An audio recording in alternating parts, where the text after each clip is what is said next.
In 2001, Capcom will introduce the world to the first game in a brand new franchise called Onimusha. It originally started out as a PlayStation 1 game that took inspiration from the Resident Evil series, with fixed camera angles and a stronger focus on combat. Though it was released on the PlayStation 2, another version called Genma Onimusha was ported to the original Xbox, which featured many updates to the PlayStation 2 version, like new armors and several new enemies to fight in the game. However, since the 2019 remaster is based off of the PS2 version, I'll be primarily covering this version for the video, though I will be discussing Genma later on. Hey, my name is Jude, and if you've never fought and died with honor before, then I'm going to tell you what is Onimusha Warlords. So let's get that story out of the way, shall we? The game takes place during feudal Japan, where we meet our protagonist Samanosuke as he's just, actually I don't know what he's doing here. But we quickly find out that the warlord Oda Nobunaga is setting his sights on funding the army of the Saito clan. And then Nobunaga laughs and quickly gets a demonetization arrow and dies. That is until the next time we see him, where he's trying along and nothing happened. Were you killed? Sadly, yes. But I lived.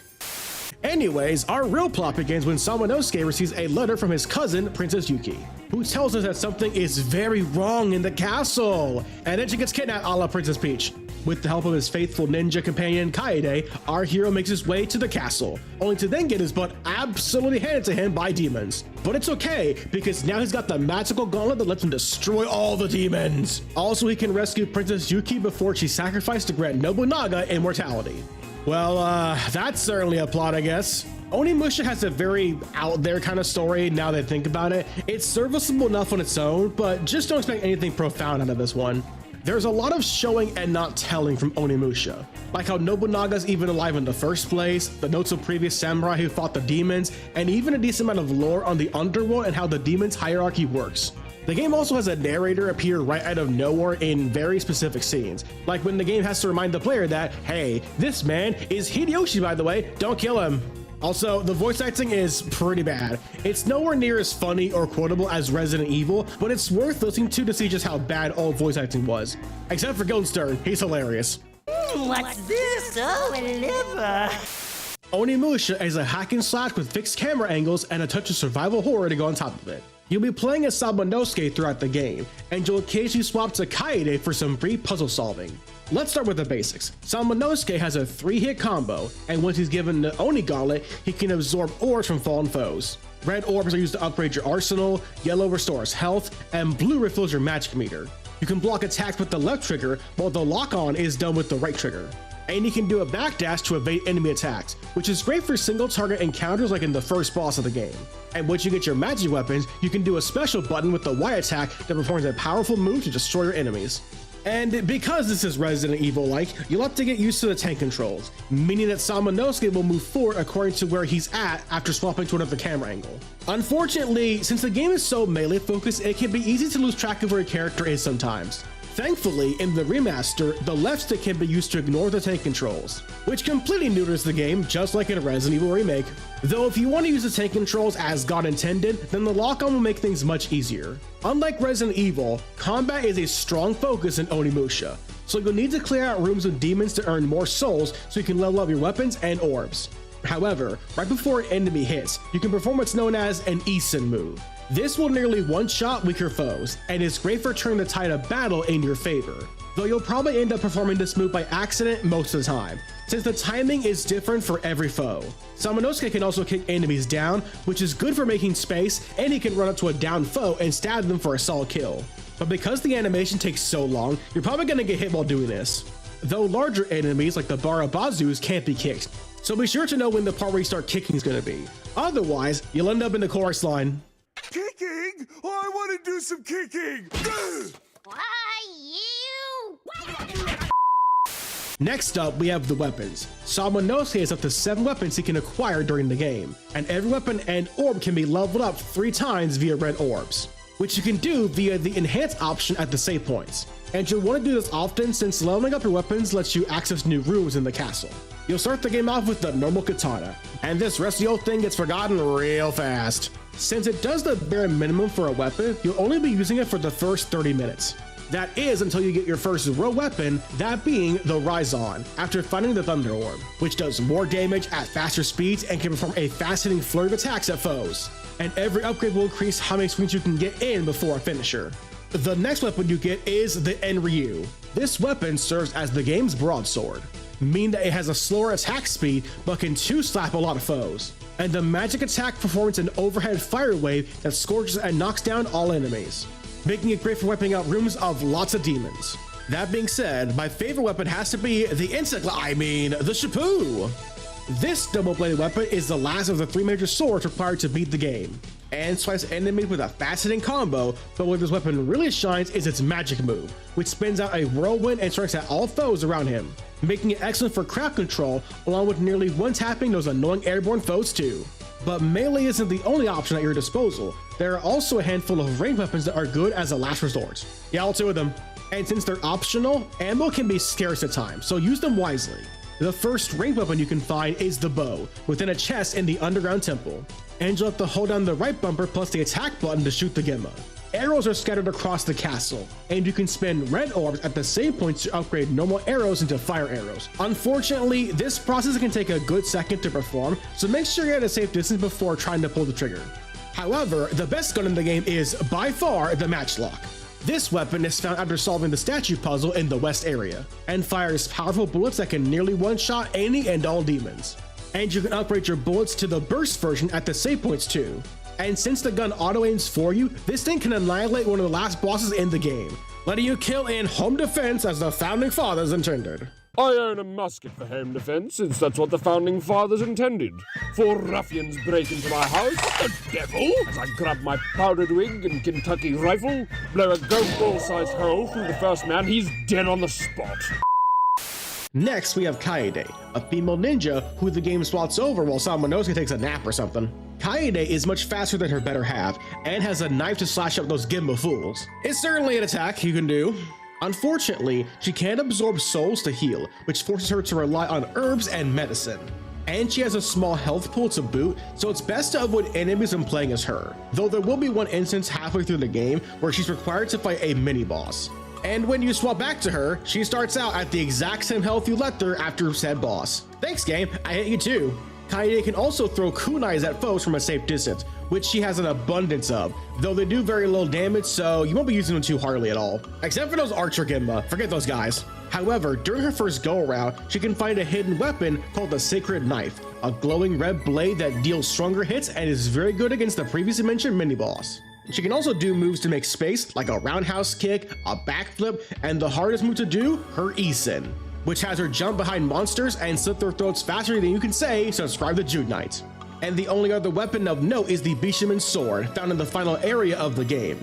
This weapon combines all 3 magics into one blade, and is the most powerful weapon in the whole game, since it can destroy the final boss and 2-shot any strong enemy no problem.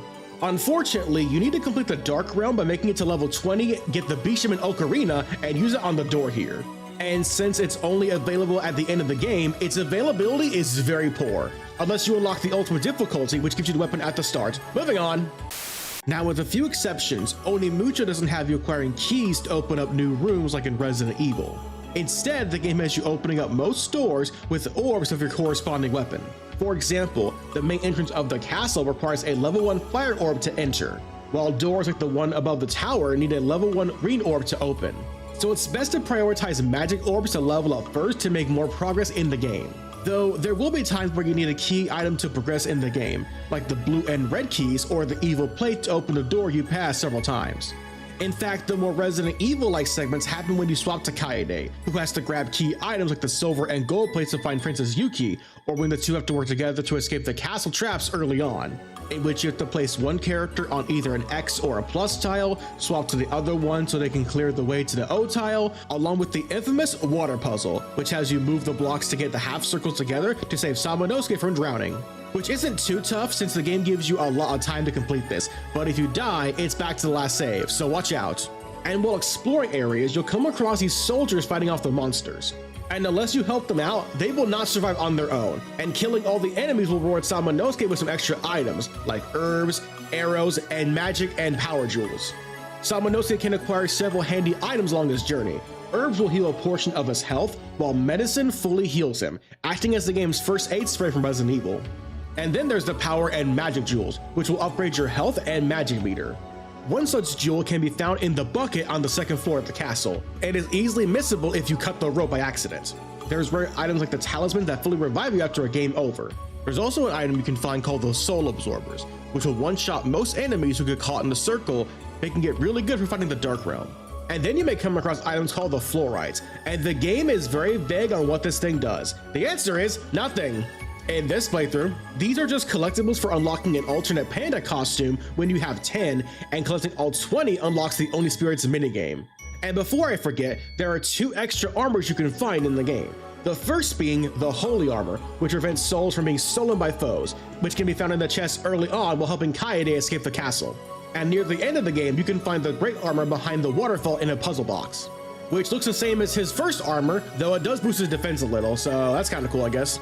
But what you'll really want to go out of your way for are the various decoder and trick treasure boxes. Most of these have key items needed to progress further in the game, like the first one you come across that has the rope ladder needed to head down to the first boss.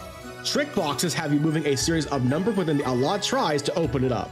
While these may look intimidating at first, you can reattempt them as much as you want, and they only take you about a minute if you want to brute force it. But the decoder boxes are more tricky to figure out, since you have to put the right words in to open them up. These are very much worth decoding, since they give you power and magic jewels. Here's the problem though, they're in another language, which sounds daunting at first, or, you know, you could just Google it. Sure, the game has some hints of what languages you should be using, but honestly, just Google it, it's much easier. And then we have the enemies and bosses.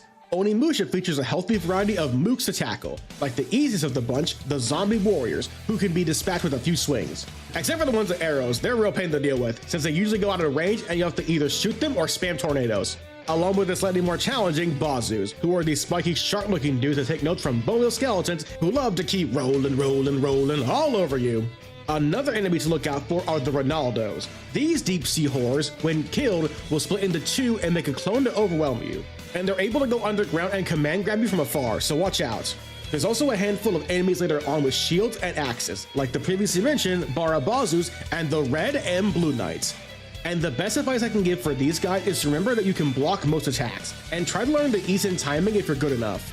But one of the most annoying enemies has to be the multiple Gyarans. These floating skulls will suck up drop ore from enemies you kill, and the only way to kill them is to shoot them with the arrow, waste a tornado spin, or the best early way, that being spamming the fire sword until it hits them. Since the third hit of this weapon does an overhead, which looks jank I know, but thankfully they have very little health. But you better not let them grab you because they will give you the suck from Spaceballs. Suck! Warlords features 5 bosses in total, and they're pretty easy and straightforward. You dodge their attacks, wait for an opening for a special hit, you get the idea. The first boss of the game is this giant ogre looking wannabe, Orsi, who I had to look up the name for this video, who you'll need to be patient with and get 3 hits in before backing up, since he hits like a truck and can knock you down while he laughs at you.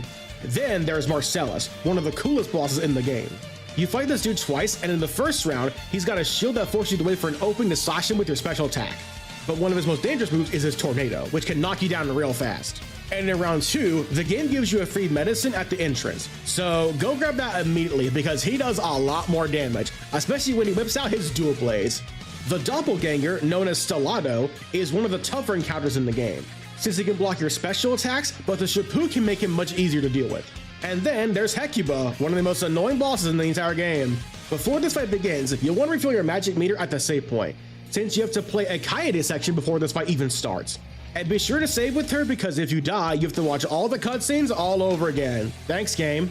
Since she's an airborne boss, the Matchlock and Shapu work wonders on her. But you need to watch out for the multiple bugs that infinitely respawn, which are there to refill your health and magic, but they end up being more annoying with how frequently they appear.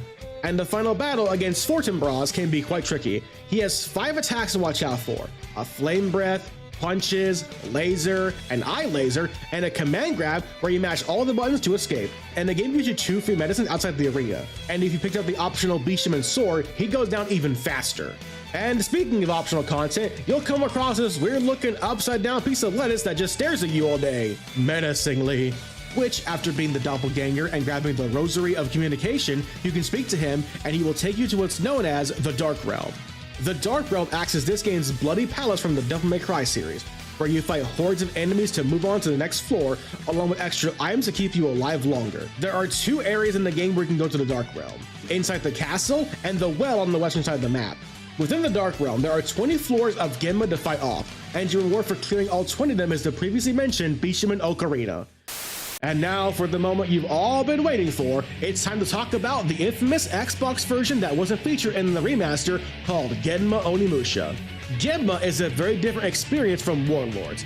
Aside from minor graphical upgrades from the PS2 version, Genma is much tougher than the OG. Monsters are more abundant, have more health, and even appear much earlier on.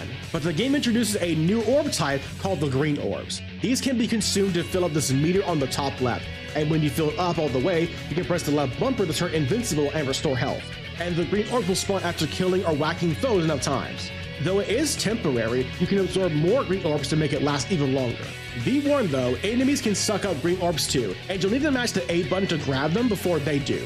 And if they do, they glow red and go all berserk and become harder, better, faster, stronger. Genma lets you charge up your weapon attacks to do more damage to foes to compensate for the higher enemy count, which you can charge up to 3 times, and even your special attacks can be charged up too. However, weapons take much longer to level up, because orbs and weapons are merged into one slot, making Genma much more grindy than the original. Instead of the Holy and Great armors, Genma has more unique armors to unlock. The first one being the ninja suit. Found in the chest, you would normally find the bow in the underground temple, which does what the Holy armor does, but now you look even cooler. The metal armor is found after unlocking the 3rd level of Fire Orb that you spotted as Kaede. This armor is more Western style with its shoulder pads and offers a higher defense, though it can prevent enemies from stealing souls. And the best armor in the game has to be the Ogre armor, which offers the highest defense in the game, but cannot prevent enemies from stealing souls, and you're much slower while wearing it. However, if you want to get this armor, be prepared for the worst, because you have to find an item called the Secret Key in the first Dark Realm on floor 10. Then make your way to the Red Minotaur mini-boss, open the door, where you'll come across the Ogre Tower. Another enemy gauntlet that has you fight 6 floors of monsters and spend souls to open the seal on the next portal. Not only do these require a high soul count, but you have to repeat this process 5 times.